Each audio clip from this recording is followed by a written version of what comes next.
Swordsong, do you hear that? The trees are speaking. The elves began it, waking the trees, teaching them to speak. Hey, Tony! What's up?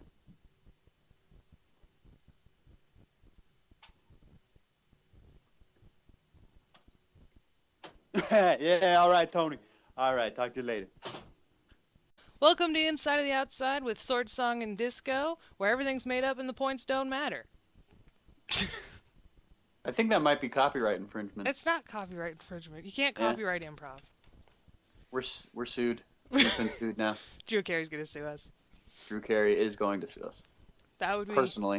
He's personal. going to be the defense and the offense of the law court. So he's going to be our lawyer and his And- lawyer. And as the ball passes into the defense court, he will declare objection and score a goal for 27 points.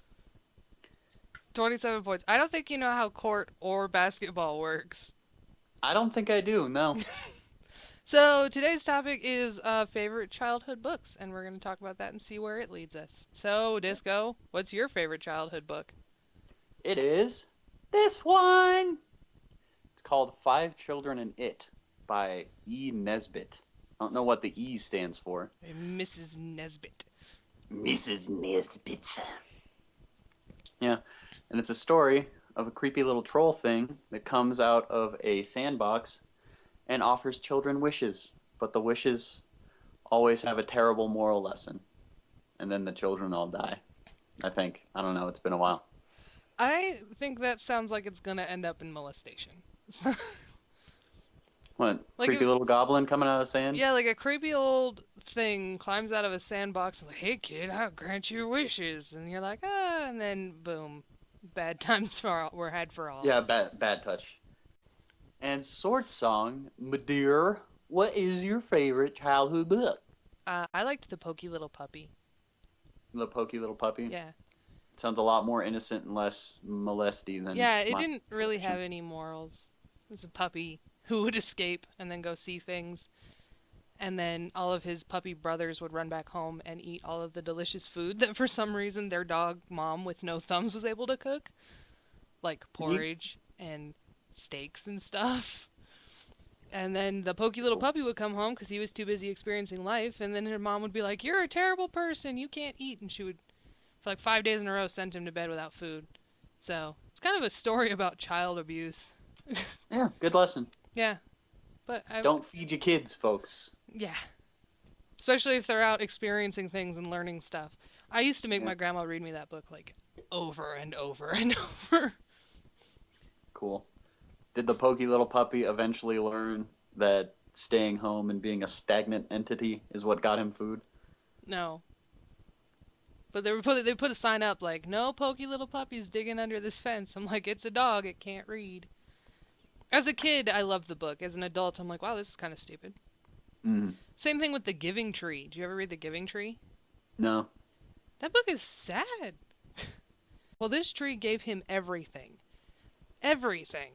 And he did nothing. He gave her nothing back except for just abandoning her. I'm like, well, that was a terrible. I think I dark found the story. root of your interest in horror. That's what started it. What was The Giving Tree? No, I think the root of my interest in horror was definitely Are You Afraid of the Dark from Nickelodeon. That was cool. I loved Midnight Society, everybody sitting on thorny branches. Yeah. I think they were sitting on logs, not thorny branches. It was sitting on thorny branches. Don't call me a liar. I'm not calling you a liar. I'm just saying you're incorrect. Did you just threaten to kill me? No, don't worry about it. Don't worry about it. Just leave your door unlocked tonight. Okay. So that I can kill you. I'm starting to think that maybe I shouldn't leave my door unlocked. Why? I think it might be dangerous. I think you might You, try you and don't feel kill safe me. in your own home? I My think goodness, what's happening? I think you're gonna try and kill me Why do you think that? because you said You're it jealous. twice. No, I didn't. Yeah, you said I'm gonna kill you. You're a liar. Don't lie to me. So, if you had a creepy sandbox troll friend that offered you wishes, what would you wish for? What would I wish for? Mhm. From a creepy sandbox troll friend? Would I end up with the terrible consequences of the wish? Or do I just get a Yeah, wish? only if you wish stupid. I don't know So what you I'd got to wish wish for something that has no consequences, that is purely beneficial to you. for. I want a soda. Like, that makes. You No. want a soda? That soda's filled with crabs. That was a bad wish. Your wish is bad. Gonna get sued again. Yeah. Between you and Or your product AMP placement. commercial. What? You know, product placement. Yeah. Dollar bills. Yeah. I don't know what I'd wish for. I've thought about that a lot, and I have no clue what I'd wish for. Probably something not. I want to say I'd wish for something good for the world. You know, the world to be a better, more accepting place, and I will really believe that I would wish for that. But at the same time, like, people will look at me like, oh, she's just an idiot from Miss America contest. Peace on Earth. Yeah, you really think your sandbox troll is gonna pull that off? I Like don't. he has the power to turn children into adults, make a fountain of chocolate, and I forget what the third one was, but you know his powers are limited. So I don't know. And Probably if like $1 million. if it was a glorious, accepting place, you wouldn't be calling sandbox troll guy a molesterer. Well, if he wasn't a molesterer, this wouldn't be a problem. No, I think if it had to be a selfish wish, it would probably be something like $1 million. $1 million? Yeah. Okay. You've won $1 million. And it all goes to taxes. After you've tried to buy a bunch of things, so now you're in debt. Oh, God, worst wish. Okay, what You're would you terrible. wish for, Mr. Sandbox Troll Man? I would wish for a stick. When I shake the stick, I can change the weather. So you want a magical shillelagh? A magical shillelagh. Shishire, shishire, shishire. Yeah, and then you See, completely that wish you can have no completely mess negative. up the ecosystem and kill pretty much every animal in the world and throw the world into a freaking ice age in which all humans perish. So your wish was just as bad. Actually, it was No, worse. that is the end goal of the weather stick. It's total world destruction. Oh, okay. Then in that case, good job. Yeah. You did it. You've destroyed the world like a jackass.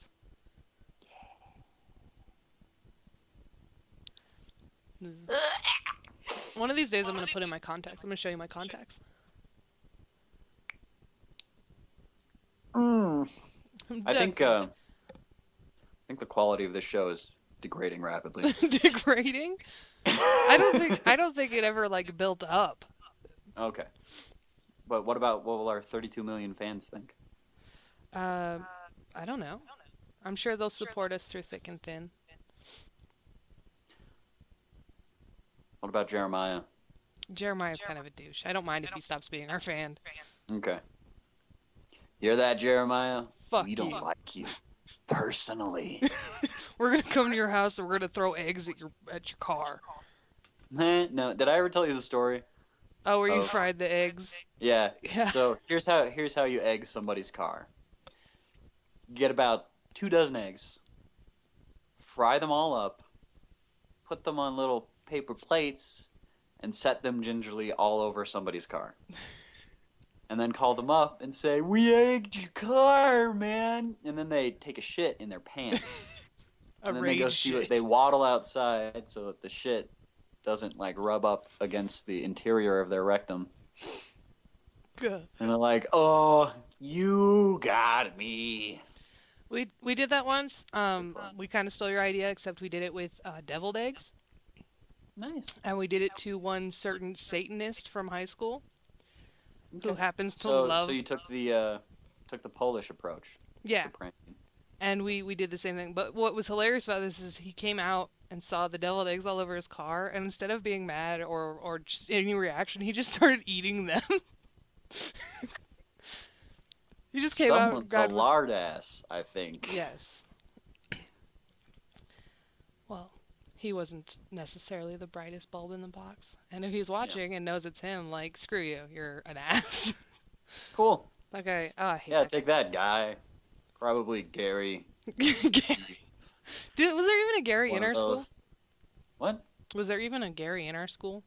No, of course not. Gary was outside school. Oh, okay, that works. He was He not sold, allowed in the like, building. baked goods. He sold baked goods. So, what's your favorite childhood show? Like when I was a child or now? Probably when you were a child. Pokemon. Really? Got to catch them all. Gotta catch 'em all. That was one. I would watch that show endlessly for hours and hours. Also, we're in my bed now. Ooh, yay. This bed.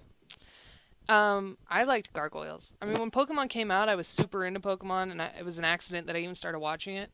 Because I remember the day it premiered, we were cleaning the house. We were just watching Saturday morning cartoons, and it just came on, and we're like, oh, screw this. But then we just stopped cleaning and just watched it.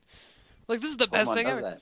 But They do before, it with bright flashing colors, so you can't look away. yeah. It's brilliant.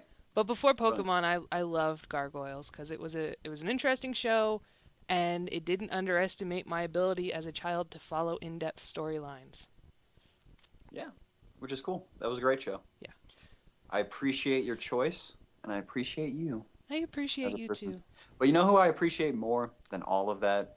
too. It's Keith David.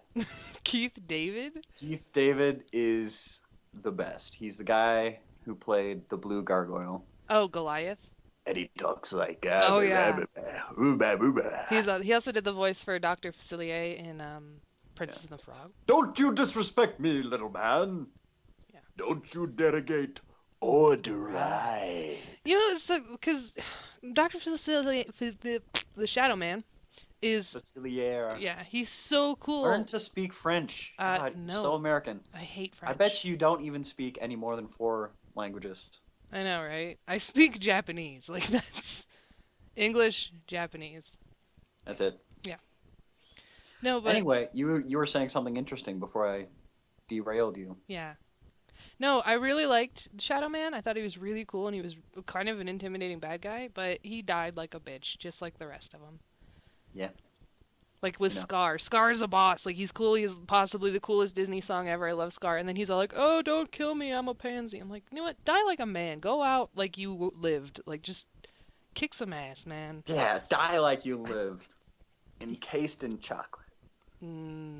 Chocolate Scar. Nice. I don't think Scar was ever encased in chocolate, though. I have to. I was into the deleted scenes. Oh, okay. Yeah, I never. Nobody watches the deleted scenes. Not for Lion King. It's on the DVD extras. It's okay. Just give me a moment. Excuse me. Oh, We'll give you a moment. Excuse you. Excuse me. I had to turn off my mic so I could burp. Don't do that! You messes with the thing. I'm sorry. Hold on. Let me fix it. I got this. Hold on. You completely. Did that do it? Okay, now you're back to normal. Okay. Sorry. Do you think that inside Fix it. I got this. Hold on. you completely. Did that do it? Okay, now you're back to normal. Okay. Sorry. Do you think that Inside of the Outside Productions is a good place to experiment with camera angles? Oh yeah. Oh, okay. Here, I've got this new one that I've been trying to do. Is this gonna be in your mouth? I think it's going to change the way we think about cinematography. Okay. Honestly. Are you ready? Okay. Okay. First it was the inside of your mouth, now it's the inside of your nose. Besides, I've seen this in pretty much. Besides, I've seen this in pretty much every found footage horror film ever. God. That's some fucking good camera. Okay, and with that, we're out of time. So Okay. that was Have a good evening, morning, afternoon, pre-lunch, post-lunch, sleepy time, and banana farming hour. banana farming hour is the hardest time to keep your hopes up. So good luck with a banana farming hour because I know it just tears me down every day. But seriously though, that's like the best camera I've had in years. Okay, say goodbye, Disco. So fucked up. Bye.